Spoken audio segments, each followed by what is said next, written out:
Welcome to episode 9 of my Thanksgiving series where I show you how to make all the different components of a Thanksgiving dinner. Today we are making stuffing. I do call it stuffing and not dressing, and this is a very just classic and traditional recipe. You're going to start out by making your croutons. I just buy one of these loaves of bread from the Walmart bakery and I cut it up into tiny little cubes. And then I put them on a baking pan and bake for 20 minutes at 350. You can do this the night before to save yourself time. Now we're going to do a lot of chopping. You're going to want 2 cups of chopped celery. That was about 4 large stalks for me. And then I normally just do 1 large onion, but I had small ones, so I did 2 small onions. Again, just chop them into tiny little pieces. And then we're going to get started with the herbs. You're going to want rosemary, sage, thyme, and parsley. I just minced the entire container of sage, and so the recipe is very herby, and if you don't like a heavy herb flavor, just have all of the herbs that I'm using. I did 2 tablespoons of thyme and 2 tablespoons of rosemary, but if you're having it, then just do 1 tablespoon of thyme and 1 tablespoon of rosemary. And then I chopped about a 1/4 cup of parsley, and I do recommend leaving that to be a 1/4 cup. Now over to our pot, we're going to melt 1.5 sticks of butter. Once that's all melted, go ahead and add your celery and onion and cook that on about medium just until they're sauteed. And then I'm adding in a few cloves of minced garlic. Once your vegetables are done sauteing, you're going to add all your croutons to a large bowl and then go ahead and add your vegetables and herbs. And if you like your stuffing more soggy, then don't bake your bread until they're hard as croutons. Just bake them for maybe 10 minutes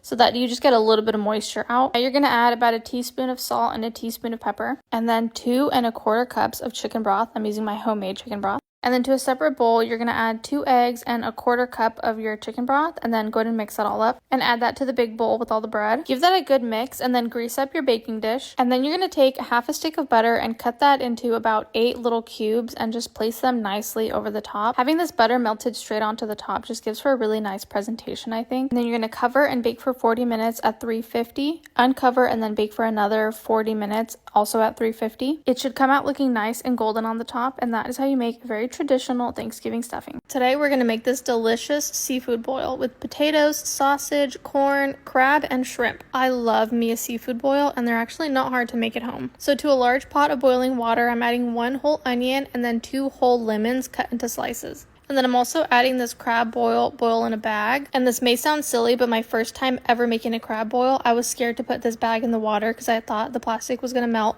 but it doesn't. Put the whole thing in the water. And then I also added 3 tablespoons of salt to the water. And now you're going to add your potato and corn. And I leave these to boil for about 20 minutes until the potatoes are soft. Now, meanwhile, in a large pan, we're going to start to cook our sausage, and it has to be a large pan, and you'll see why in a little bit. Once the sausage is all nice and cooked, you're going to remove them from the pan and just set them to the side. And now in this same pan, we're going to make the butter sauce. So I'm adding 2 pounds of butter. Yep, that's a lot of butter. This is what a seafood boil is. Now, once the butter's all melted, it develops this foam at the top, and so I went ahead and skimmed the top just until I thought that was good enough. And then you're going to add a lot of garlic. This is like a cup of minced garlic, and you're just going to kind of like fry it in the butter until it's cooked. And then I added about 1.5 cups of broth from our boiling water, and then the juice of 1 lemon. And now for the seasonings. I'm going to show you everything I put, but I'm going to put the amounts on the screen. So I'm adding lemon pepper, onion powder, paprika, Cajun seasoning, Old Bay seasoning, and brown sugar. Now in the butter sauce, we're going to cook our shrimp. Go ahead and pour all your shrimp in, and you leave the shells on. Leave those to cook for a few minutes, and now you're going to remove all the corn and potatoes from the boiling pot, and then you're going to add in your crab legs and cook those for 4 to 5 minutes. Now that everything is done, you can go ahead and assemble. I couldn't find my really large pan, so I just went ahead and evenly distributed everything into 2 pans, but I usually use that large Thanksgiving turkey roaster, so if you have one of those, that works great. That's also why you see me spooning the shrimp now, because I want to make sure there's an even amount in each pan. And last, we have that delicious butter sauce, and now you can pour that over your seafood boil. And here it is finished, hot and ready to eat. Like I said, I love me a seafood boil. And if you're wondering earlier why I didn't add any cayenne, it's because my husband doesn't like spicy, so I just make a basic recipe, and then I make spicy sauce on the side for myself, and then I also like to serve it with a side of rice.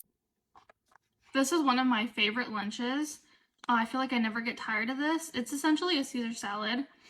We have romaine lettuce, bow tie pasta, red onion in here, an egg, and then some chicken that I just heat up on the top of this Tupperware. Some of my homemade ranch and Parmesan cheese. This is my favorite Parmesan cheese. I put it on a lot of things. It is kind of pricey to buy this. It's $5. but I feel like it's worth it because I don't use even a fraction of it for a salad, or I put it on like potato wedges or just a lot of things, and I feel like it lasts me a really long time. And then when I'm done using it for the week, like I'll use this fresh all week, not even be halfway done with it probably, and then I'll put it in the freezer for the next time I have a week where I'm going to use it consistently. And it freezes fine. I take it out as I'm beginning to cook, and then it's defrosted or thawed by the time I need it. And then I just do that over and over again until it finishes. And I feel like I put kind of a lot. So. And then my ranch, which this is probably the last bit of it, and then I need to make more. It's not Caesar dressing or anything, but I don't mind. As long as it's not store-bought ranch. That looks like enough, I say, as it's the last bit. And then I add my chicken. Ooh.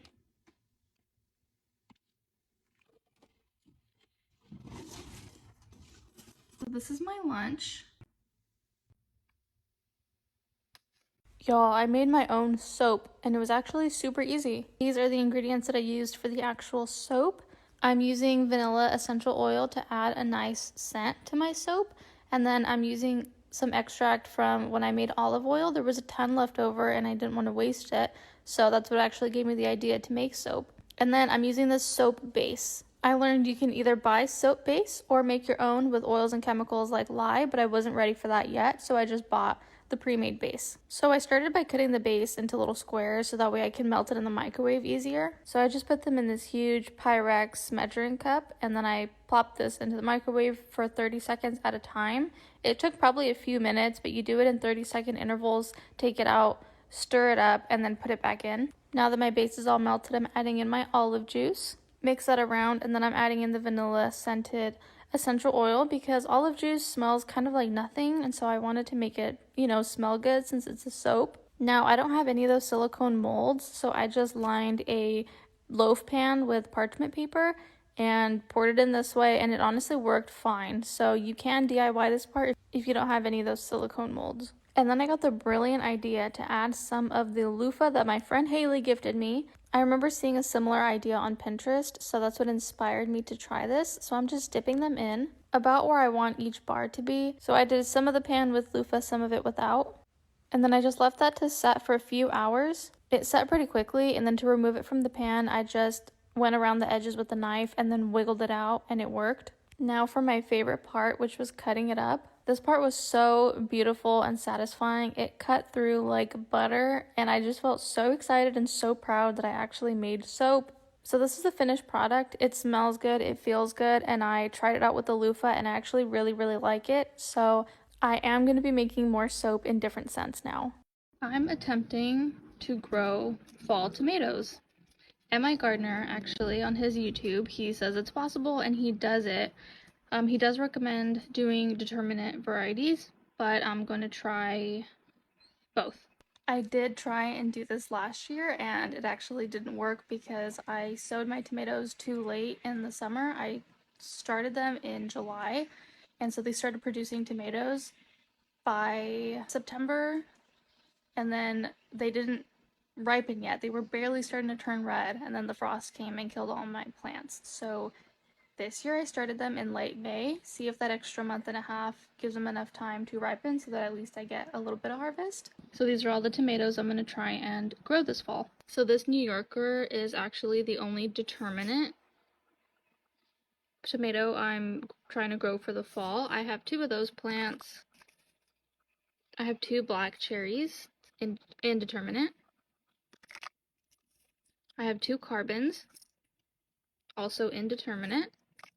And then I'm growing large red cherry tomatoes. I don't know what these look like. I got these, sorry my hands are all dirty, I was just playing in soil. I got these from a local on Facebook, so these are going to be kind of a surprise. But I mean, it's a red cherry. I sowed multiple seeds in each cup, so with all the extra plants that came up, I'm just going to separate them. This is everything in their own individual cups, and I actually lied earlier. I have more than 2 of certain plants. Like I said, this is how I did it last year, and starting seeds outside, I had no problem bringing the tomatoes to maturity. So if you live in a really hot growing zone like I do, you're privileged to be able to start certain seeds like this, and I'm just doing this all very unofficially on the floor outside. And unfortunately, the other night we had an unusually low temperature of like 60 at night, and so I think my plants are suffering a little bit, which is unfortunate, but they'll live. I am in zone 8A, so I have hope, but we'll see how it goes. Wish me luck.